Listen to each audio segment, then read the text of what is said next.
والدین کے ساتھ حسن سلوک ہے۔ اس پر اہل علم نے باقاعدہ گفتگو کی اور کہا کہ انسان کے وجود کے دو سبب ہیں، ایک سبب حقیقی ہے اور ایک سبب ظاہری ہے۔ سبب حقیقی ذات باری تعالیٰ ہے اور سبب ظاہری والدین ہیں۔ تو پہلے جز میں سبب حقیقی کے حق کو بیان کیا گیا، تو دوسرے جز میں سبب ظاہری کی طرف توجہ دلائی گئی۔ ماں باپ کس قدر اہمیت کے حامل ہیں۔ میرے حضور تشریف فرماتے صحابہ بیٹھے تھے کہ دور سے ایک بوڑھی خاتون کو اپنی طرف آتے دیکھا۔ آقا کریم علیہ السلام کی نظر پڑی تو میرے حضور اٹھ کھڑے ہوئے، میری ماں پکارتے ہوئے اور دوڑ لگاتے ہوئے ان کے قریب پہنچے، پھر کندھوں سے وہ چادر اتار کر نیچے زمین پر بچھا دی جسے میں اور آپ کائنات کا قیمتی اثاثہ سمجھتے ہیں۔ اپنی والدہ کو اس چادر کے اوپر بٹھایا، کان لگا کر گھنٹوں ان کی باتیں سنی، اور جب وہ بوڑھی خاتون خود اٹھ کر واپس جانے لگی تو کسی نے راوی سے پوچھ لیا، یہ آنے والی خوش قسمت خاتون کون تھی کہ حضور علیہ السلام نے اپنے کندھوں کی چادر ان کے قدموں کے نیچے بچھا دی؟ تو بتانے والے نے بتایا کہ تمہیں نہیں پتا، یہی تو حضور علیہ السلام کی رضائی والدہ حضرت حلیمہ سعدیہ سلام اللہ علیہا تھی۔ سگی ماں تو سگی ماں ہوتی ہے، میرے محبوب علیہ السلام نے تو دودھ پلانے والی ماں کو بھی اتنی عزتیں عطا کی ہیں۔ ماں باپ کیا ہوتے ہیں یہ زمانے کو میرے حضور علیہ السلام نے آ کر بتلایا۔ آقا کریم علیہ السلام تشریف فرماتے کہ ایک نوجوان حاضر خدمت ہوتا ہے اور آ کر عرض کرتا ہے کہ حضور میں اپنی ماں کو کندھوں پر اٹھا کر اللہ کے گھر کعبہ کا طواف کروایا ہے، تو کیا میں نے اپنی ماں کا حق ادا کر دیا؟ تو حضور فرمایا کہ تم تو اس کی ایک مسکراہٹ کا بدل بھی نہیں دے سکے۔ ماں جب مسکراتی ہے تو لگتا ہے جنت کی ساری کلیاں کی لٹھی ہیں، ماں جب بولتی ہے تو لگتا ہے اس کے لہجے میں جبریل بول رہا ہے۔ ماں کے چہرے کی رونق کائنات میں اجالے بھر دیتی ہے، اور سچی بار ہے یار، ماں کے چہرے کی اداسی کائنات سے روشنیاں چھین لیتی ہے۔ ماں باپ کس قدر اہمیت کے حامل ہیں۔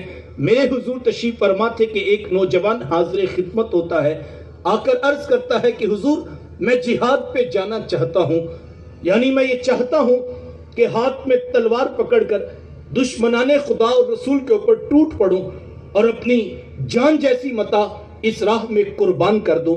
کسی چھوٹے کام کی اجازت نہیں طلب کی جا رہی، اتنی بڑی کاز، اتنا بڑا مشن کہ اس راہ میں اپنی قربانی پیش کر دوں، اتنے بڑے کام کی اجازت کہ جس کے بارے فرمایا گیا شہید کے خون کا قطرہ بھی زمین پہ نہیں گرتا کہ اس کے سارے گناہوں کو بخش دیا جاتا ہے، اتنے بڑے کام کی اجازت طلب کی جاتی ہے۔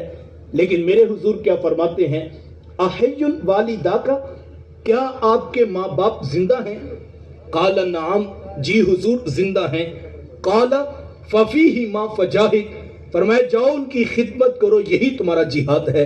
ماں تڑپ رہی ہو، بیٹا جہاد کرے یا تبلیغ، اللہ کا قرب نہیں ملے گا جب تک ساتھ میں ماں باپ راضی نہیں ہوں گے۔ یہ وہ بنیادی دین کی تعلیمات ہیں جو ہمیں رسول اللہ صلی اللہ علیہ وآلہ وسلم نے ارشاد فرمائی ہیں۔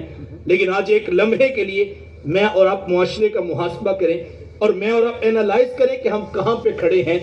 آج حالت اتنی دردناک ہے کہ صبح کے وقت بوڑھا باپ منت برے لہجے میں بیٹے سے کہتا ہے کہ بیٹا آج دکان پہ رش زیادہ ہے، گاہکوں کی بھی بھیڑ ہے اور میری طبیعت کچھ ٹھیک نہیں، تو بیٹا تم ذرا دکان پہ وقت زیادہ دینا۔ تو نوجوان آگے سے کیا کہتا ہے، کوئی جیتا ہے تو جیے، کوئی مرتا ہے تو مرے، میں نے جمعرات کو دربار پہ ضرور جانا ہے۔ یہ دین کس نے سکھایا ہے؟ یہ اللہ کے رسول کی تعلیمات تو نہیں ہیں، اور نہ ہی یہ دربار والوں کی تعلیمات تھی، یہ آج کے ان پڑھ جاہل کاروباری صوفیوں کا مسئلہ ہے۔ اگر 50 لوگ ہر وقت ان کے ڈیرے پہ نہ بیٹھے تو جناب ان کا کاروبار نہیں چلتا۔ لہٰذا اپنے کاروبار کو چمکانے کی خاطر ماؤں سے بیٹے چھینے جاتے ہیں، بہنوں سے بھائی لیے جاتے ہیں، اور لوگوں کے گھروں کو برباد کر کے اپنے ڈیروں کو آباد کیا جاتا ہے۔ یہ حضور علیہ السلام کی تعلیمات نہیں ہے۔ میرے محبوب کا دین کیا ہے؟ میرے رسول کی تعلیمات کیا ہیں؟ میرے آقا تو فرماتے ہیں اگر تمہارا باپ تم پہ راضی ہے، ہم ضمانت دیتے ہیں عرش کا رحمان بھی تم پہ راضی ہے، اور اگر ماں باپ ناراض ہیں عرش کا رحمان بھی ناراض ہے۔ کائنات کی قیمتی متاع جنت تھی، کھینچ کر کے ماں کے قدموں کے نیچے بچھا دی۔ علماء نے 3 باتیں لکھی ہیں اور آج کے اس بڑے مجمع میں صرف 3 باتیں عرض کر کے بات کو مکمل کر دوں گا، اور میری آرزو ہوگی کہ میں اور آپ ان 3 باتوں کو بطور سبق اپنی زندگی میں شامل کر لیں اور ساری زندگی ان باتوں پر ہم عمل پیرا ہو جائیں۔ ہمارے ہاں اس دور پرفتن میں جو ہے وہ بہت سارے فتنے جہاں ہیں، ایک بڑا فتنہ یہ بھی ہے کہ محافل تو بہت زیادہ ہیں، سوشل میڈیا پہ ہزاروں نہیں لاکھوں کلپس روزانہ شیئر ہوتے ہیں، ہم نے درجنوں کے حساب سے واٹس ایپ گروپس بھی جوائن کیے ہوئے ہیں، اور ہم روزانہ سٹیٹس بھی درجنوں میں لگاتے ہیں۔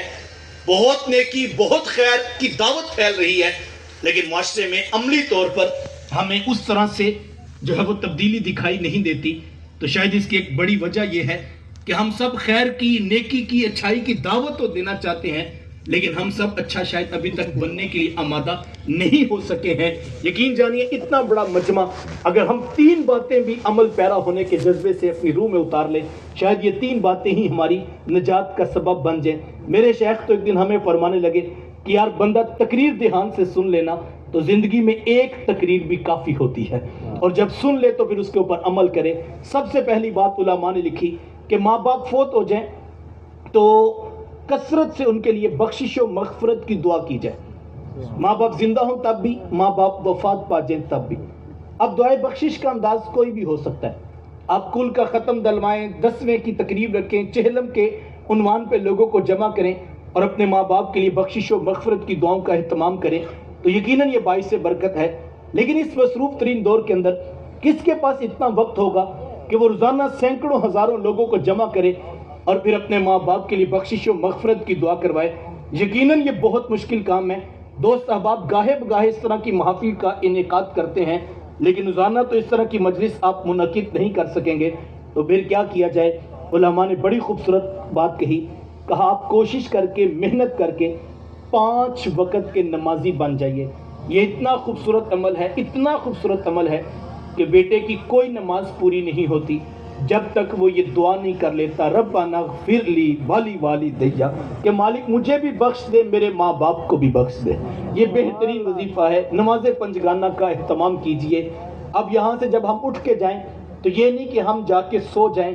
میں آپ کو دعوت پیش کرتا ہوں، اگر صبح کی کسی کی 5 نمازیں بھی رہتی ہیں، یار ایک بار کوشش کر کے جب گھر جاؤ وضو کر کے کمرے کا دروازہ بند کر لینا اور مصلی بچھا لینا، پہلے فجر قضا کرنا، پھر ظہر، پھر عصر، پھر مغرب، عشاء کا وقت باقی ہے، عشاء پڑھ لینے کے بعد ہاتھ جوڑ کر اس سے معافی مانگنا اور عرض کرنا، مالک دیکھ آج تیرا بندہ تیری دہلیز پہ واپس پلٹ کر آیا ہے، کیا تو اپنے بندے کو معاف نہیں کرے گا؟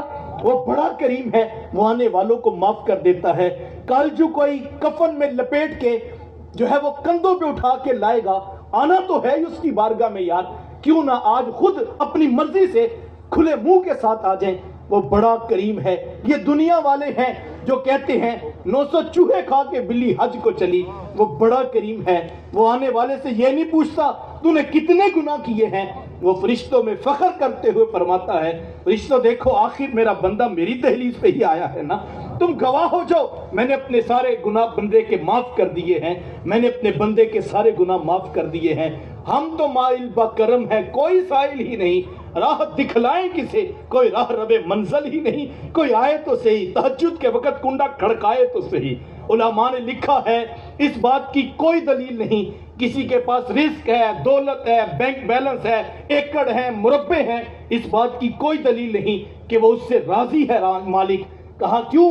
یہ تو ان کو بھی دیتا ہے جو اس کی ذات کا بھی انکار کرتے ہیں، رزق تو کافروں کو بھی دیتا ہے، لیکن جب کسی سے راضی ہوتا ہے تو کہا اس کو اپنی پیشانی کے سجدے عطا کرتا ہے، اپنے حضور جھک جانے کا نور عطا کرتا ہے، اپنی دہلیز پہ بلا لیتا ہے۔ داتا صاحب نے ایک واقعہ لکھا، میں اسی پہ ختم کروں گا، اور ایک امید افزا جو ہے وہ رونق افزا جو ہے وہ دعوت فکر داتا صاحب نے لکھی ہے۔ آپ فرماتے درویشوں کا ایک مجمع تھا اور ایک بوڑھے بابا جی کا وہاں سے گزر ہوا اور انہوں نے رک کر کہا کہ حضرت میں توبہ کرنا چاہتا ہوں، کیا میرے لیے بھی کوئی توبہ کی گنجائش موجود ہے؟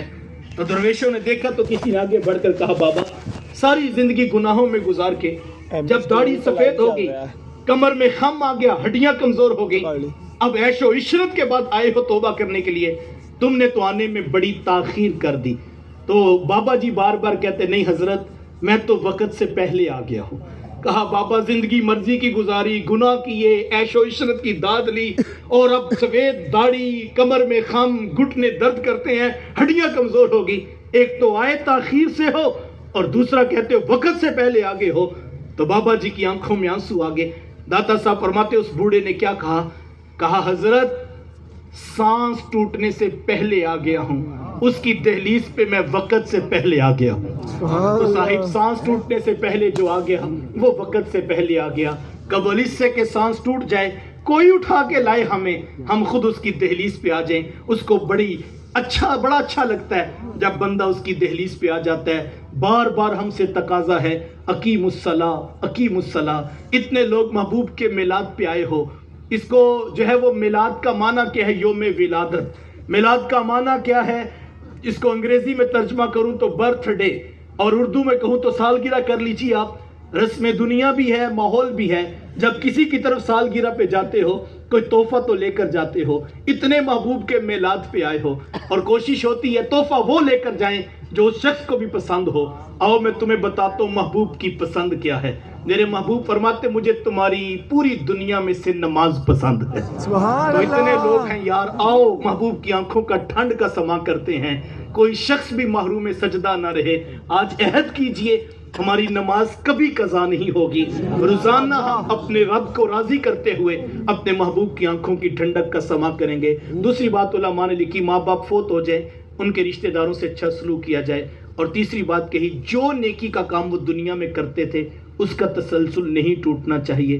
کسی غریب کی مدد, کسی یتیم کی فیس, کسی بیوہ کے گھر میں راشن, کسی مسجد, مدرسہ, ہاسپٹل, بلکہ یہ میلاد کے جلسے اور ذکر رسول کی محافل اگر ماں باپ کرتے ہیں تو خوش قسمت ہے وہ اولادیں جن کے ماں باپ کو یہ سعادت نصیب ہے. کوشش یہ ہو کہ اولاد کو بھی اس راہ پہ لگایا جائے تاکہ وہ کل سینہ تان کے کہیں یہ میلاد کے پروگرام, یہ دروس قرآن کی مجالس, یہ دروس حدیث کی نشستیں میرا باپ ذمہ داری نبھاتا تھا, اب آج سے میں یہ ذمہ داری نبھاؤں گا. پھر ان کی نسلیں, پھر ان کی نسلیں, پھر ان کی نسلیں. میرے محبوب فرماتے ہیں جس نے نیکی کی بنیاد رکھی اور اس کے دیکھا دیکھی اور لوگ بھی نیکی کرتے رہے, فرمایا اللہ سب کو اجر عطا کرے گا اور سب جتنا اجر اس پہلے کو بھی عطا کرے گا. اس نے نیکی کی بنیاد رکھی تھی. اللہ کی بارگاہ میں دعا گو ہوں اللہ مجھے آپ کو توفیق عمل نصیب فرمائے. ہمارے میزبان عالی مرتبت